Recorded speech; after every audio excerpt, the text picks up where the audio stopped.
da crise no São Paulo, Carlos Belmonte pediu ou não demissão? Isso sem falar nas últimas de mercado, bastidores, finanças e muito mais. Fala aí pessoal, sou Jorge Nicola, bem-vindos a mais um vídeo do canal. Ótima terça para todos vocês. Se perder tempo, pedir para deixar like, se inscrever no canal e ativar as notificações. Hora de falar sobre a crise no São Paulo. Tricolor perdeu para o Ceará dentro de casa 1-0 na noite dessa segunda-feira no Morumbi. São Paulo nunca havia sido derrotado como mandante para o Ceará em Campeonato Brasileiro. 4 derrotas consecutivas. Nos últimos 6 jogos, somente uma vitória contra o Cruzeiro, contra o Botafogo 1-0. E esse jogo foi o único em que o São Paulo conseguiu marcar gols nas últimas 6 partidas. Dineno fez o único gol do São Paulo em 6 jogos. Diante dessa falta de resultados e a eliminação na Libertadores da América, a crise se instalou no Morumbi. Depois da partida, muita demora para que o Hernan Crespo fosse dar a entrevista. Teve até gente cogitando que o Crespo poderia ser demitido, isso está completamente descartado. Nesse momento, quem corre de fato o risco é Carlos Belmonte. Alguns jornalistas chegaram a cravar que o Belmonte havia pedido demissão. Belmonte, na madrugada de segunda para terça-feira, assegurou que não fez esse movimento e que a hora que fizer vai comunicar primeiro o Júlio Casares. Na manhã dessa terça-feira, antes de gravar o vídeo, conversei com o Casares para perguntar se houve qualquer movimento do Belmonte e até amanhã dessa terça-feira nenhuma movimentação do Belmonte em relação a esse pedido de demissão.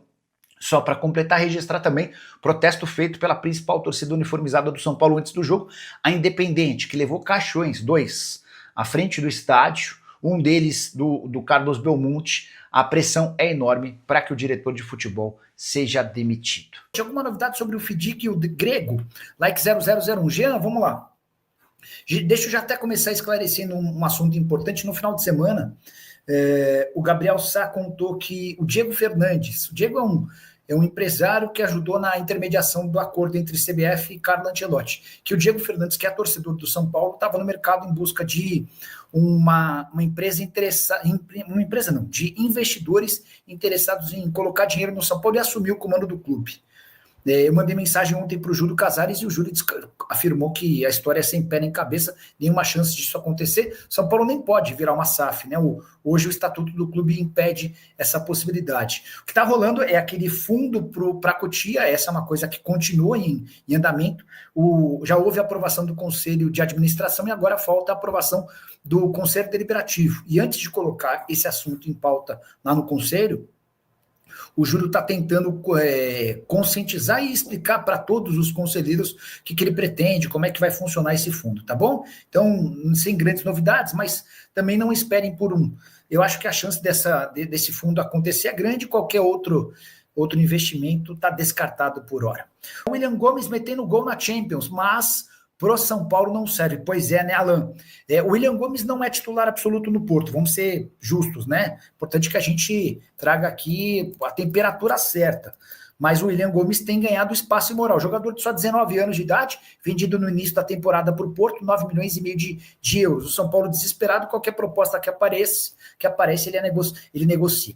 Dos números do William Gomes na temporada 25-26, que recém começou lá em Portugal. 5 partidas e 3 gols marcados, tá? No Campeonato Português ele jogou só 187 minutos e tem 2 gols.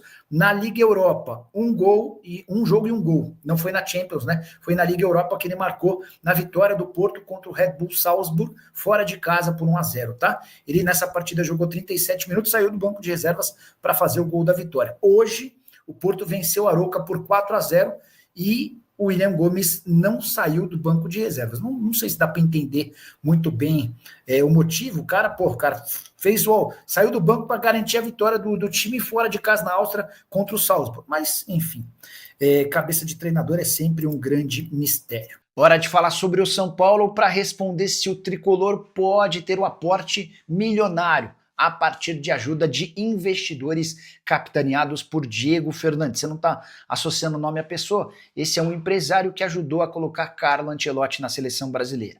Nesse domingo, o Gabriel Sá, que é setorista do São Paulo, contou que o Diego Fernandes, torcedor do São Paulo, está no mercado em busca de investidores nacionais e internacionais. A ideia é fazer um pool para que esses caras coloquem dinheiro no São Paulo e assumam o comando do tricolor. O Diego é São Paulino e fundador da O8 Partners. Importante registrar que essa notícia mexeu com torcedores do São Paulo. O tricolor passa por enormes dificuldades financeiras e a perspectiva de entrada de dinheiro mexeu com todo mundo. Mas conversei com o presidente Júlio Casares, que descartou por completo qualquer possibilidade de parceria ou de investimento a partir do Diego Fernandes. O presidente do São Paulo chegou a dizer, abre aspas, história sem pé nem cabeça, pode descartar por completo. Pois bem, então descartemos o assunto e lembremos que o São Paulo hoje tem conversas avançadas para a construção de um fundo em Cotia, que pretende captar pelo menos 350 milhões de reais. O projeto já foi aprovado pelo Conselho de Administração do São Paulo e nos próximos dias será votado no Conselho Deliberativo. Júlio Casares tem se incumbido de apresentar o projeto para todos os membros do Conselho antes de ele ser votado. Só para arrematar, também surgiu recentemente a história de que uma empresa anônima estaria disposta a colocar R$1 bilhão no São Paulo para quitação das dívidas.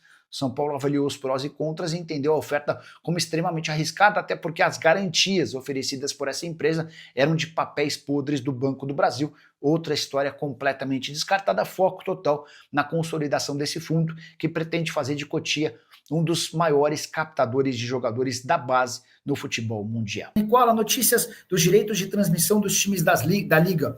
Vamos lá, Matheus, deixa eu falar sobre a Libra, que é a treta do momento, né?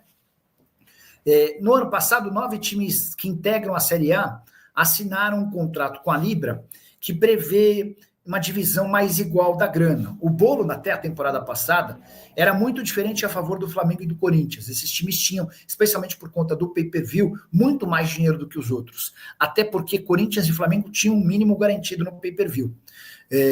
A Libra e a LFU vieram para diminuir essa distância. Só que o contrato que foi assinado no ano passado pelo Flamengo foi assinado pelo Rodolfo Landim. E o novo presidente do Fla é o BAP.